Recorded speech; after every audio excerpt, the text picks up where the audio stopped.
उस दिन बकरीद की छुट्टी थी। हमारे कुछ साथियों ने हमें फोन किया कि सर आज तो छुट्टी का दिन है,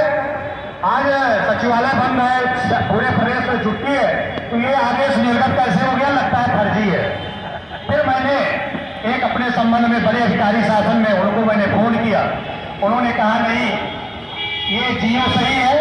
कल सिग्नेचर नहीं हो पाया था इसलिए आज इसको जारी किया गया है। और उस दिन हमारी प्रसन्नता का कोई सीमा नहीं थी। मैं खुद डर गया था, इतना खुश हो गया मैं कि अब निश्चित रूप से स्थानांतरण हो जाएगा और मैं अपने घर परिवार में आ जाऊंगा और अपने परिवार की और अपने लोगों की समस्याओं को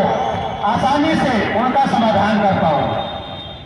और उसी उम्मीद में एक एक दिन बीतता रहा और इतनी उम्मीदें थी कि घर में तरह तरह की योजनाएं कि मैं बाहर हूँ,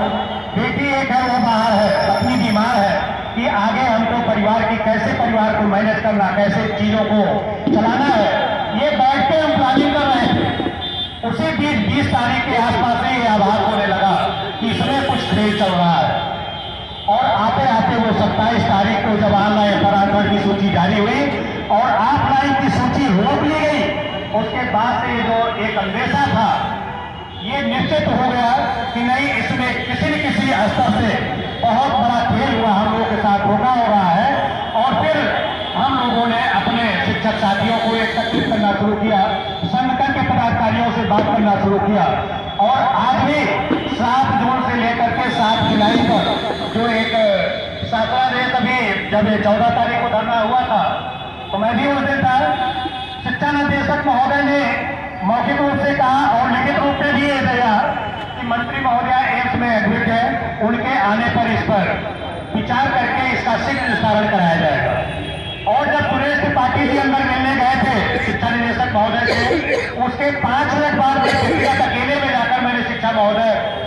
शिक्षा निदेशक महोदय से मैं अकेले में जाकर के मिला और उन्हें अपनी पारिवारिक समस्याएं मैंने बताई। उन्होंने कहा कि ऐसा है कि एक स्थानांतरण तो नहीं होगा,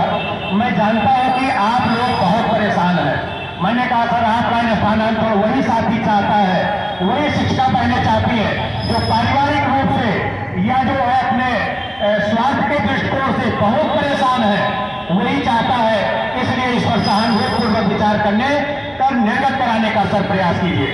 शिक्षा निदेशक महोदय ने कहा कि मंत्री महोदय एडमिट है, उनके आने के बाद इस पर वो उदार है और उनको अच्छा इसका कोई निर्णय लेंगे।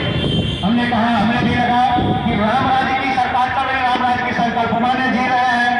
कल्याणकारी राजकीय अवधारणा आप पढ़ चुके होंगे, जो राजनीति शास्त्र के नागरिक शास्त्र के शिक्षक साथी होंगे, कि जहां पर सभी का हित हो, सबका कल्याण हो रहा हो, लेकिन उस कल्याणकारी राजकीय अवधारणा के बीच में जो राष्ट्र का निर्माता है, समाज का निर्माता है, देश का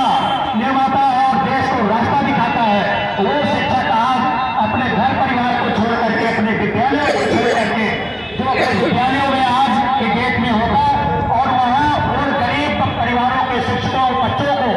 बच्चियों को शिक्षित करने का काम करता, वो अपनी बहुमूल्य छुट्टी को लेकर के अपने परिवार को छोड़ करके मेरठ से लेकर भदोही तक के लोग, कोई बस से सफर करके आया, कोई रात में जाग करके आया, रिजर्वेशन नहीं मिला, किन किन परिस्थितियों में चल करके वो मजबूर हुआ इस कल्याणकारी राज्य की अवधारणा को एक आईना दिखाने के लिए कि आज शिक्षक मजबूर हो गया है, जो समाज का सबसे गरिमापूर्ण पद पर आज बैठा है, जो पूरे राष्ट्र को नीति दिखाता है, सबको रास्ता दिखाता